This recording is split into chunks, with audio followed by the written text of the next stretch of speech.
বৈষম্যহীন বাংলাদেশ গড়ার প্রত্যয়ে বাংলাদেশ বেতারের বিশেষ অনুষ্ঠান বৈষম্যহীন বাংলাদেশের পথে সবাইকে সাদর সম্ভাষণ। বন্ধুরা, এ অনুষ্ঠানে আমরা ক্রমাগতভাবে নতুন বাংলাদেশকে বৈষম্যহীন বাংলাদেশে রূপান্তরের পথে পরিচালিত বিভিন্ন পদক্ষেপগুলো আলোচনার আর বিশ্লেষণের মধ্য দিয়ে চেষ্টা করি আপনাদেরকে ওয়াকিবহাল রাখার। এরই ধারাবাহিকতায় আমাদের আজকের অনুষ্ঠানের আলোচনার বিষয় নির্বাচন কমিশন সংস্কার। এ বিষয়ে আলোচনার জন্য আজকে আমরা স্টুডিওতে আমন্ত্রণ জানিয়েছি ব্যারিস্টার আসাদুজ্জামান ফুয়াদকে। ব্যারিস্টার আসাদুজ্জামান ফুয়াদ, আপনাকে অভিনন্দন আমাদের আজকের অনুষ্ঠানে।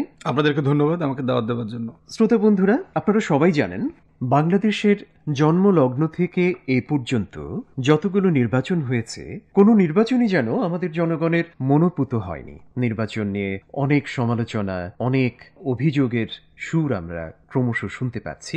আর বর্তমানে যে বাংলাদেশকে আমরা দেখছি 2024 অগাস্টের পর থেকে যে নতুন বাংলাদেশ, এই বাংলাদেশে যে রাষ্ট্র সংস্কারের আলোচনা, সেই আলোচনাতে নির্বাচন ব্যবস্থার সংস্কার একটি প্রধান দাবি। ব্যারিস্টার ফুয়াদ, বাংলাদেশের নির্বাচনে এই ব্যবস্থার ভিতরে কি সমস্যা আপনি দেখতে পান? কেন আমরা এর সংস্কার চাইছি? সংকটটা বহুমুখী। একটা সংকট হচ্ছে যে এখানে রাজনৈতিক দল এবং রাজনীতিবিদরা জনগণকে প্রজা মনে করেন, দাসদাসী মনে করেন, তাদেরকে নাগরিক মনে করেন না। আবার এই যে ভোটার জনগোষ্ঠী আছে এবং দেশবাসী আছেন, তারা নিজেদেরকে এই দেশের বাসিন্দা মনে করেন, মালিক মনে করেন না। এই যে মনে না করা অথবা মনে না করতে দেয়ার যে সংকট, এই সংকটটা যেখানে নিয়ে গেছে বাংলাদেশকে, সেটা হচ্ছে যে বাংলাদেশে নির্বাচনটা একটা ব্যক্তি, একটা পরিবার, একটা দলের সিংহাসনে আরোহণের মই মাত্র। এটার মধ্য দিয়ে কোনো গভর্নেন্স, স্বচ্ছতা, জবাবদিহিতা কায়েম করবার কোনো লক্ষণ অথবা প্র্যাকটিস আমরা দেখতে পাচ্ছি না। সেজন্যই রাইটফুল্লি বারবার যেটা হয়, প্রত্যেকটা নির্বাচন প্রশ্নবিদ্ধ হয়। যিনি হেরে যান তিনি বোধ করছেন যে তাকে ইচ্ছা করে হারানো হয়েছে, যিনি জিতেছেন তিনি বোধ করছেন তিনি বরাবরই জেতার মতোই ছিলেন।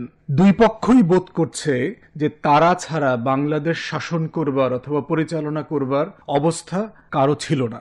এই সংকট থেকে ওঠানোর জন্যই একটা পার্মানেন্ট রেজলিউশন ছিল, একটা পলিটিক্যাল সেটেলমেন্ট ছিল 1991 সালে, যেটাকে আমরা বলছি কেয়ারটেকার প্রভিশন, যে একটা নির্বাচনকালীন সরকার আসবে যারা রাজনৈতিক না, তারা এসে 3 মাসের ভেতর একটা নির্বাচন করে দিয়ে চলে যাবে। কিন্তু দুঃখজনক হলেও সত্য, 2011-তে এই রাজনৈতিক বন্দোবস্তটা একটা সংশোধনীর মধ্য দিয়ে বাতিল করে দেওয়া হয়। তাই আজকের অন্তর্বর্তীকালীন সরকার একটা নির্বাচন সংক্রান্ত কমিটি করেছে সংস্কারের। তারা পুরো বিষয়টা এখন আমলে নিয়ে ভেবে দেখছে। আমাদের তরফ থেকে আমরা যেটা বোঝার চেষ্টা করছি যে নির্বাচন সংস্কারের কয়েকটা চ্যালেঞ্জ আছে। প্রথম চ্যালেঞ্জ হচ্ছে যে আমাদের 12 কোটি 10 লাখ ভোটার। পৃথিবীর অধিকাংশ দেশে যারা গণতন্ত্র চর্চা করেন, তাদের দেশে এতগুলো মানুষও নাই। এখন নির্বাচন কমিশন অথবা কমিশন বিষয়ক সংস্কার কমিটিকে প্রথম যে জিনিসটা করতে হবে সেটা হচ্ছে এই 12 কোটি 10 লাখ যে তালিকাভুক্ত ভোটার, তাদেরকে হালনাগাদ করা দরকার। কারণ এর আগের বহু ফেক নির্বাচনে আমরা দেখেছি 107% ভোট পড়েছে, 110% ভোট পড়েছে, 103% ভোট পড়েছে। অতএব এখানে প্রচুর জীবিত, মৃত্যু, অনেক অসংখ্য ফেক লোকজন এখানে ভোটার লিস্টে আছেন। এটা হালনাগাদ করতে হবে। হালনাগাদ করতে যেমন হবে, এটার সাথে আবার নতুন ভোটাররা যোগ হয়েছে। এবং ধরেন আগামী 2 বছর পরে যদি নির্বাচন হয়, যার বয়স এখন 16, তাকে কিন্তু এখনই আপনার ইলেকটোরাল প্রসেসে এঙ্গেজ করে ফেলতে হবে, কারণ তিনি এই গণ অভ্যুত্থানের বাংলাদেশে অ্যাক্টিভলি অংশগ্রহণ করেছেন। দ্বিতীয় যেটা চ্যালেঞ্জ সেটা হচ্ছে যে আপনার চিন্তায় মানুষকে ভোটার বানানো। যে আমাদের এখানে একমাত্র শর্ত হচ্ছে বাংলাদেশি নাগরিক হইতে হবে, বয়স 18 হইতে হবে, পাগল হইতে পারবে না। তা এখন 18 বছর মানুষটা কি আসলে ভাবতে শিখলো কিনা, সে আসলে জাজ করতে শিখলো কিনা, সে কাকে ভোট দেবে, কাকে দেবে না, কোন দলকে দেবে, দিলে কেন দেবে এবং না দিলে কেন দেবে না, এই চিন্তার যে অ্যাসেসমেন্ট, বিশ্লেষণ করবার যে সক্ষমতা, সেটা সে অর্জন করলো কিনা। আমাদের অভিজ্ঞতায় আমরা দেখেছি দেশের 5-10% লোকের বেশি ভোটার এই চিন্তার বিশ্লেষণের মধ্যে পড়ছেন না। তারা টাকার কাছে কেনাবেচা হয়ে যাচ্ছেন, তারা পান, বিড়ি, সিগারেট, এদের কাছে, বিরানির কাছে বিক্রি হয়ে যাচ্ছেন, কেউ কেউ আছেন যে বাড়ি থেকে গাড়িতে করে নিয়ে আসবে, অটোতে করে আবার অটোতে পৌঁছায় দিবে, এটার কাছে বিক্রি হয়ে যাচ্ছেন। কেউ আত্মীয়তার সম্পর্ক, দলীয় গোত্রপনা এখানে বিক্রি হয়ে যাচ্ছেন। তো এই বাস্তবতাগুলোতে আমরা বোধ করছি যে বাংলাদেশের ভোটিং মাইন্ডসেটটা চেঞ্জ করাটা ভোটার সংস্কারের এই কমিশনের সবচেয়ে মোদ্দা কাজ হইতে হবে, সবচেয়ে গুরুত্বপূর্ণ কাজ হইতে হবে,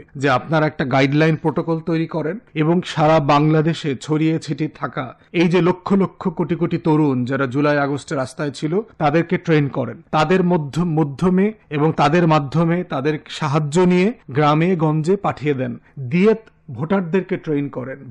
ভোট দেওয়াটা মানে কি, এটা যে একটা আমানত বলছি, এটা যে কেনা বেচা করা যায় না, এটা 5 বছরের ভবিষ্যতের বিপক্ষে এটা বিক্রি করা যায় না, এই জায়গাটা ওনাদেরকে বুঝাইতে হবে। এইটা হচ্ছে মোদ্দা কথা, ভোটারদের কে মাইন্ডসেট পরিবর্তন করা। থার্ড চ্যালেঞ্জ হচ্ছে আমাদের ক্যাম্পেইন। যদিও আমরা ব্রিটিশের কাছ থেকে আপনার পলিটিক্যাল ডেমোক্রেসিটা ইনহেরিট করেছি, কিন্তু আমাদের ক্যাম্পেইন মডেল এবং ক্যাম্পেইন কস্টটা আমেরিকার মতো হয়ে গেছে। Very expensive, billions of dollar লাগে এখানে খরচ করতে। সব দলের খরচ যদি আপনি যোগ করেন, সেখানে কম খরচে 20,000 টাকায় 50,000 টাকায় একটা নির্বাচন কিভাবে করা যেতে পারে সেই মডেলে আমাদেরকে চলে আসতে হবে। এবং সেই মডেলটা কিভাবে হতে পারে, যেমন ধরেন যে আপনি টোটাল ক্যাম্পেইনটাকে নির্বাচন কমিশনের মাধ্যমে নিয়ন্ত্রণ করবেন, যে common town hall type meeting হবে একটা ইউনিয়নে, হয়তো 4টা 2টা 3টা সমাবেশ হবে, রাজনৈতিক সমাবেশ নির্বাচনের, যেখানে সকল রাজনৈতিক দল যারা ওখানে অংশগ্রহণ করছেন তাদের প্রার্থীরা এসে বক্তব্য দেবে ডিবেটের মতো,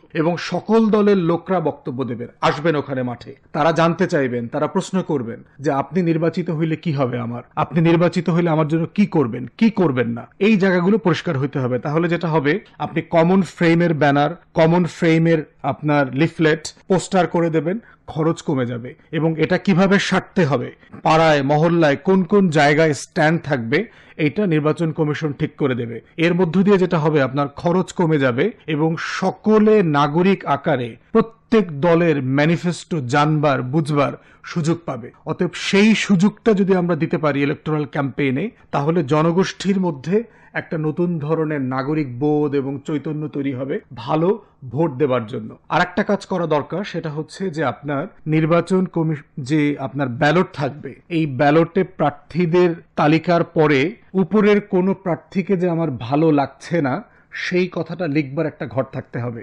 এবং কেন, যে আমি কাউকে ভোট দিচ্ছি না, XYZ ABCD, কোনো দলের কোনো প্রার্থীকে আমি ভোট দিচ্ছি না। কেন? কারণ এ দলের প্রার্থী পরিচিত নোন ক্রিমিনাল, বি দলের প্রার্থী চাঁদাবাজ, সি দলের প্রার্থী ধর্ষক, ডি দলের প্রার্থী জমি দখল করে, মিথ্যা মামলা করে এলাকার মানুষকে হয়রানি করে।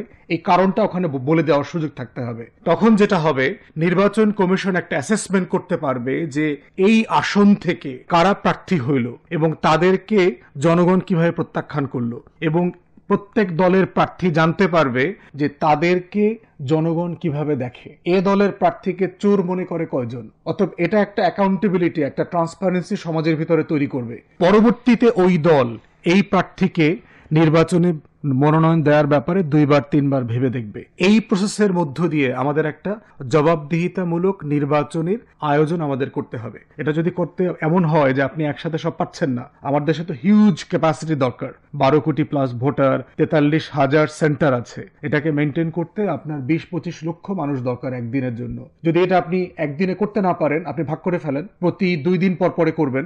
আমাদের পার্শ্ববর্তী রাষ্ট্র ভারত 6 সপ্তাহ ধরে নির্বাচন করে, আপনি কেন করতে পারবেন না? অতএব এটা ভাগ করে করে একটা মডেল ইলেকশনের দিকে কিভাবে যাওয়া যায়, যেখানে পয়সা খরচ হবে কম, বাজে প্রার্থীরা আসতে পারবে না, কিন্তু মেধার ভিত্তিতে একটা নাগরিক তর্ক বিতর্কের সুযোগ হবে, যেখানে সাধারণ মানুষ ভালো প্রার্থী বেছে নেবার সুযোগ পাবেন। তেমন একটা ইলেকটোরাল মডেলে আমাদেরকে যেতে হবে। তার মানে আপনি বলতে চাচ্ছেন, আমরা মার্কিন যুক্তরাষ্ট্রে নির্বাচনের যে ব্যবস্থাটা দেখি, প্রেসিডেন্সিয়াল ইলেকশনের সময় যে ডিবেট হয়, ওই স্টাইলে আপনি সব রাজনৈতিক দলের প্রার্থী যারা, তাদের ভিতরে আপনি ডিবেট আয়োজন করতে চাচ্ছেন, আপনি পরামর্শ দিচ্ছেন, প্রস্তাব উত্থাপন করছেন, এবং এটি আপনি বলছেন যে নির্বাচন কমিশন তথা বাংলাদেশ সরকার সরকার এই গণজামায়াতের আয়োজন করবে যাতে নির্বাচনে খরচের যে ঝনঝনানি এবং সেটাকে কেন্দ্র করে যত দুর্নীতি সেগুলোকে কমিয়ে ফেলা যায়। জি। আর আরেকটা জিনিস আপনি যেটা বললেন যে একই নির্বাচনের ভিতরে, যেটা আমি মার্কিন মূল্যকে যেটা দেখেছি যে নির্বাচনের ভিতরে একই ভোটের ওই কাগজের ভেতরে মাল্টিপল উদ্দেশ্য সাধনের বিভিন্ন পরিসংখ্যান সংগ্রহের মতো ব্যবস্থা রাখা খুব এটা আমেরিকার ইয়াতে ব্যালটে কিন্তু এটা আছে। যেমন ধরেন আপনি কোনো সংশোধনী প্রস্তাব করছেন এবং কোন দল কি পজিশন এখানে লেখা আছে সেটা ব্যালটে লেখা থাকে, যে আপনি কেন এই দলের সংশোধনী প্রস্তাবের সাথে একমত না, আপনি ছোট্ট করে একটা লাইন লিখে দিতে পারবেন সেখানে। তাহলে যেটা হচ্ছে যে মতামতটা অনেক ওয়াইড হয়, যে আমি এই আসনে কাউকে ভোট দেওয়ার যোগ্য মনে করছি না। কেন করছেন না, কারণটা জানা থাকলো, তাহলে পরবর্তীতে ইলেকশন কমিশন যখন মনোনয়নকে ফাইনালাইজ করবে তখন সে এলিমেন্ট গুলো দেখতে পারবে যে এই এলিমেন্ট গুলো ওখানে আছে কিনা। প্রবাসী ভোটারদের ব্যাপারে আপনার মতামত কি? প্রবাসীদেরকে কি ভোট দেওয়ার সুযোগ দেওয়া উচিত নাকি উচিত না? প্রবাসীদেরকে ভোট দেওয়ার সুযোগ পৃথিবীর অনেক দেশে আছে, যে তারা পোস্টাল ব্যালট যার যার এম্বাসিতে পাঠিয়ে দেয়। তো সেই এম্বাসিগুলোর মধ্য দিয়ে তারা প্রায় 1-2 মাস আগে থেকে এই ব্যালটগুলো কালেক্ট করা শুরু করে দেয়। বাংলাদেশের ইনস্টিটিউশন তো অনেক দুর্বল, তো সেক্ষেত্রে কয়েকটা ঝুঁকি আছে। একটা ঝুঁকি আছে যে আপনার এই ব্যালটিংটা আপনার দলীয় কোনো মেশিনের কাছে হাইজ্যাক হয়ে যায় কিনা। যেমন ধরেন মালদ্বীপে আমার 20,000 লোক আছে, আপনি মালদ্বীপে নির্বাচনের 2 সপ্তাহ আগে 20,000 ব্যালট পাঠিয়ে দিলেন। মালদ্বীপে যদি এম্বাসি কোনো রকম এটা কারসাজি করে এখান থেকে 2,000-5,000 ব্যালট তাদের পছন্দের কোনো দলের লোকদের হাতে দিয়ে দেয় অথবা নিজেরাও সিল দিয়ে দেয়, আপনি তো বুঝবেন না, আপনি জানলেন না যে আসলে জেনুইনলি ভোট দিয়েছে এখানে কেউ না ব্যালটে এখানে সিল মারা হয়েছে। এটা আপনি মনিটর করতে পারবেন না, কারণ যেহেতু সরকারি কর্মকর্তা কর্মচারীরা এখানে আছে। এটা হাইজ্যাক হয়ে যেতে পারে কিনা সেইটা ভেবে দেখার ব্যাপার আছে। টার্কির একটা ইলেকশন মডেল আছে, সেখানে হচ্ছে ব্যক্তি এম্বাসিতে এসে বড় বড় সেন্টার যেখানে আছে সেখানে এসে ফিজিক্যালি ভোট দিয়ে যায়। সেটা আবার ফিজিক্যালি ব্যালটটা আপনার তুরস্কে পাঠানো হয় অথবা এখানে কাউন্ট করা হয়। দলীয় প্রার্থীর মনোনীত রিটার্নিং অফিসাররা থাকেন, তাদের এজেন্ট থাকেন, তারা এটা দেখেন। এখন বাংলাদেশে যেহেতু আমরা একটা ফেয়ার ইলেকশন এখনো করতে পারছি না, আমরা আসলে কতটুকু পর্যন্ত করতে পারবো? আপনি ধরেন প্রবাসীদেরকে অধিকার দিলেন, কিন্তু আপনি সব রাষ্ট্রে পৌঁছতে পারলেন না। প্রবাসীরা 100-র উপর দেশে থাকে, আপনি দুবাইতে ভোট দিতে দিলেন, আবার মালদ্বীপে দিলেন না, আপনি ব্রাজিলে দিলেন, মেক্সিকোতে দিলেন না। তখন কিন্তু আবার একটা বৈষম্যের আলোচনা আসবে, কারণ সংবিধান সকল নাগরিককে সমান অধিকার দিয়েছে। অতএব ভোট দেবার যে অধিকার সেটা কিন্তু সবার জন্য সমান। আপনি যখন প্রবাসীদেরকে এটা অ্যালাউ করবেন, সকল প্রবাসীকে দিতে হবে। আবার আরেকটা সংকট হচ্ছে যে পৃথিবীর বিভিন্ন দেশে কিন্তু লক্ষ লক্ষ অবৈধ প্রবাসী আছে, যাদের তালিকা, যাদের কোনো নিবন্ধন ওইখানকার দূতাবাস জানে না। অতএব এই যে লিমিটেশন গুলো আমাদের আছে সেটাকে আলাপে তুলে এনে নির্বাচন বিষয়ক যে সংস্কার কমিটি আছে তাদেরকে একটা সুপারিশ দিতে হবে যে এই মুহূর্তে আমরা প্রবাসীদেরকে ভোট আয়োজন করতে দিব কিনা, দিলে কি ফর্মে দিব, কতটুকু এলাকাতে দিব, সেটা আমাদের আলোচনা করা দরকার। চমৎকার বলেছেন। বর্তমানে নির্বাচন কমিশনের যে সংস্কার কার্যক্রম চলছে, এখানে আপনার কোনো মতামত আছে কিনা যে আপনি আর কি পরিবর্তন বা কোথায় কোথায় আপনি সংশোধন দেখতে চান?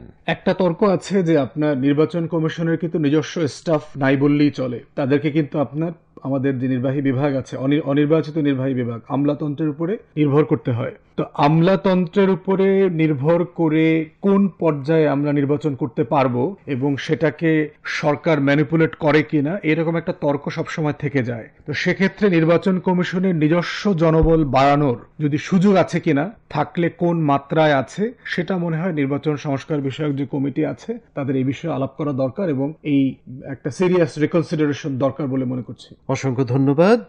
বন্ধুরা, আপনারা এতক্ষণ বাংলাদেশ বেতারের বিশেষ অনুষ্ঠান বৈষম্যহীন বাংলাদেশের পথে আমাদেরকে সঙ্গ দেওয়ার জন্য অসংখ্য ধন্যবাদ। আর ধন্যবাদ আমাদের আজকের অতিথি ব্যারিস্টার আসাদুজ্জামান ফুয়াদকে।